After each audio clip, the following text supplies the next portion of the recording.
નમસ્કાર મિત્રો, ઘણા લાંબા સમય બાદ આપણે લાઈવ થયા છીએ અને લાઈવ થવાનું એકમાત્ર કારણ છે કે જ્યારે હળવદ શહેરની હોય કે અન્ય કોઈ સમસ્યા હોય, આ સમસ્યાઓને લઈ આપણે દર્શક મિત્રો સુધી લાઈવ સમસ્યાઓ પહોંચાડતા હોય છે અને તંત્રની આંખ ખોલવાનો પ્રયત્ન કરતા હોય છે. તો અત્યારે આપણે હળવદ શહેરમાં આવ્યા છીએ અને હળવદ શહેરને આ ઉભરાતી ગટર છે અને આ ઉભરાતી ગટર નગરપાલિકા તંત્ર બંધ નથી કરી શક્યું.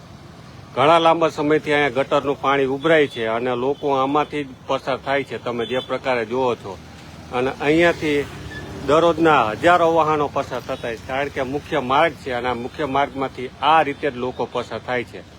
આમ તો નગરપાલિકા તંત્ર છે એને આંખો નથી આપણે એટલા માટે કહીએ છીએ કે નગરપાલિકાના મોટાભાગના સત્તાધીશો હોય, નગરપાલિકાના નગરસેવકો હોય, તે બધા અહીંથી જ પસાર થાય છે અને આ જ ગટરના પાણી હોવારા નીકળે અને કામગીરી માટે જતા હોય, ઓફિસ કામમાં, સરકારી કામ કે ગમે એ કામકાજ માટે અહીંથી જ પસાર થાય છે અને આ સમસ્યા અહીંથી દેખાતી હશે તમને.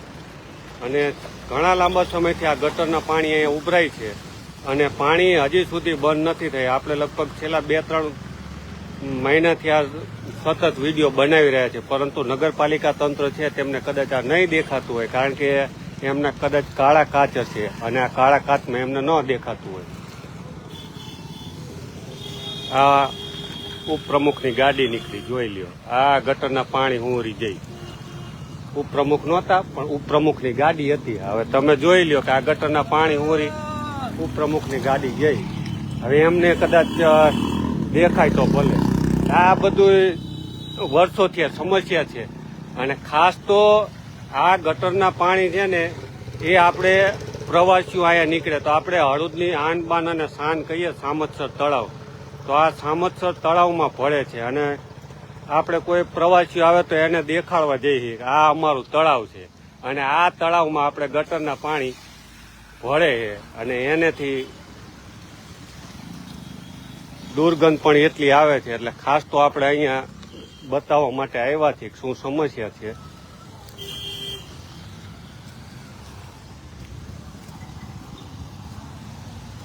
અહીંયા ગટર ઉભરાય છે અને આ ગટરના પાણી અહીંયા સીધા જ સામતસર તળાવમાં જાય. એટલે આપણે જેને હળવદની આન બાન અને શાન કહીએ એ સામતસર તળાવમાં આ ગટરના પાણી ભરે અને ઘણા આપણે એને પવિત્ર પણ માનીએ છીએ કે સામતસર તળાવ છે તે પવિત્ર છે અને આ પવિત્રતા ખંડિત કરી રહ્યા છે અત્યારે નગરસેવકો. કારણ કે નગરસેવકોને આપણે 28માંથી 27 બેઠકો આપી છે, એટલે 27 જે બેઠકો આપી છે ને એનું આ પરિણામ છે કે અત્યારે જે આ ગટરના પાણી છે તે ઉભરાય છે અને આમાંથી આ રીતે વાહન ચાલકો પસાર થાય છે. એટલે ખાસ તો આપણે ગટરના ગંદા પાણી જે સામતસર તળાવમાં ભળી રહ્યા છે ને તેને લઈને જ લાઈવ થયા હતા કે તંત્રની આંખ ઉઘડે. જોકે આંખ ઉઘડે એવું લાગતું નથી, કારણ કે આપણે અવારનવાર અહીંથી વિડીયો બનાવ્યા છે અને દર્શક મિત્રો સુધી પહોંચાડ્યા પણ છે. અને બીજી એક વાત કરીએ તો અહીંયા જે તમે પાણી જુઓ છો, આ પાણી કેટલું પાણી નીકળે, આ પાણી બધું જ સામતસર તળાવમાં જાય. અત્યારે તમે જોયું કે નગરપાલિકાની વિવિધ નગરસેવકો હોય કે નગરપાલિકામાં વિવિધ જગ્યાએ ફરજ બજાવતા હોય, આ બધા અહીંથી પસાર થતા હોય. અહીંયા બાજુમાં જ સામાજિક વનીકરણની કચેરી આવેલી છે, બાજુમાં દવાખાનું આવેલું છે અને અહીંથી મોટાભાગના વાહન ચાલકો પસાર થતા હોય. નગરસેવકોને કેમ નહીં દેખાતું હોય, અથવા ચીફ ઓફિસર છે તો ચીફ ઓફિસરને શા માટે નહીં દેખાતું? આ નગરપાલિકાનું વાહન નીકળ્યું, આ નગરપાલિકાનું વાહન નીકળ્યું એ પણ પાણીમાં જ નીકળ્યું, એટલે એમને પણ જરૂર હશે, કદાચ નહીં ખબર હોય અને હવે કદાચ બતાવે તો ભલે. કારણ કે અહીંથી જે વાહન ચાલકો પસાર થાય છે આ જોઈ લ્યો, પગ અધર રાખીને જાય, જોયું? એટલે ખાસ તો એના માટે જ આપણે લાઈવ થયા હતા ને ઘણા લાંબા સમયથી આપણે લાઈવ પણ નહોતા કરતા, કારણ કે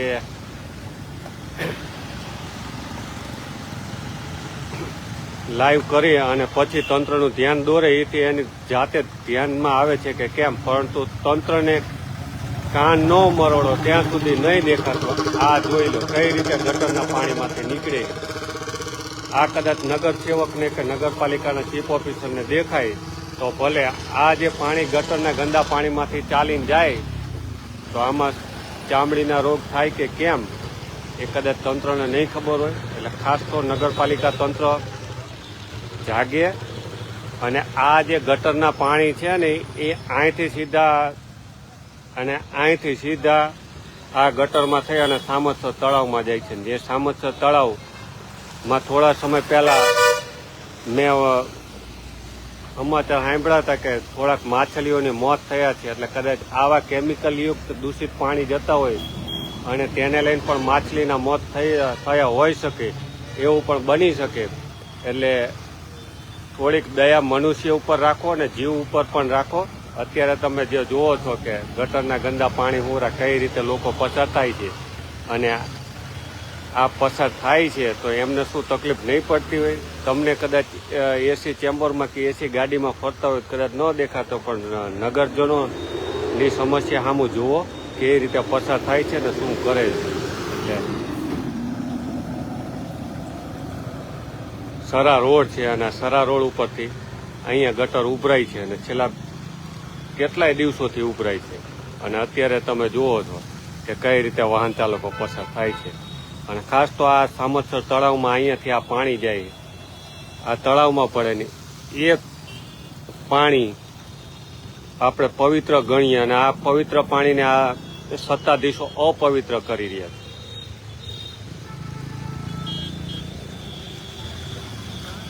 દુર્ગંધ મારતું પાણી અને આ નગરપાલિકાના સત્તાધીશોને નથી દેખાતું, ચીફ ઓફિસરને નથી દેખાતું. અને અત્યારે આપણે દેખાડવાનો પ્રયત્ન કરી છે એટલે કદાચ ધ્યાનમાં આવી જાય અને પાણી બંધ કરાવે તો. આજ તો ફરી એક વખત કહી દીધો, હળવદ શહેરને સરા રોડ ઉપર યુનિક હોસ્પિટલ આવેલી છે અને ત્યાંની બાજુમાં સામાજિક વનીકરણ આવેલું છે. આ વનીકરણ પાસે આ ગટર ઉભરાઈ રહી છે અને આ ગટરનું પાણી અહીંથી રહી અને આ રીતે સીધું સામતસર તળાવમાં ભરે છે. ને આ સામતસર તળાવમાં અત્યારે ગંદકી થઈ ગઈ છે અને આ ગંદુ કરનાર બીજું કોઈ નહીં પણ સત્તાધીશો છે. કારણ કે સત્તાધીશો પોતાની જવાબદારી યોગ્ય રીતે નિભાવતા નથી, તેને લઈને આ સમસ્યાઓ વિકરાળ બની છે. હવે નગરપાલિકા તંત્ર જાગે અને યોગ્ય પગલાં લે તે જરૂરી બન્યું છે. હાલ તો આપણે નગરપાલિકાની આંખ ખોલવા માટે આવ્યા હતા કે એમને નથી દેખાતું અહીંથી પસાર થાય ત્યારે, એટલે આપણે એમને બતાવવા નીકળ્યા હતા અહીંયા ગટર ઉભરાય છે. એટલે ખાસ નગરપાલિકા તંત્ર જાગે અને લોકોની સમસ્યા સામું જુએ.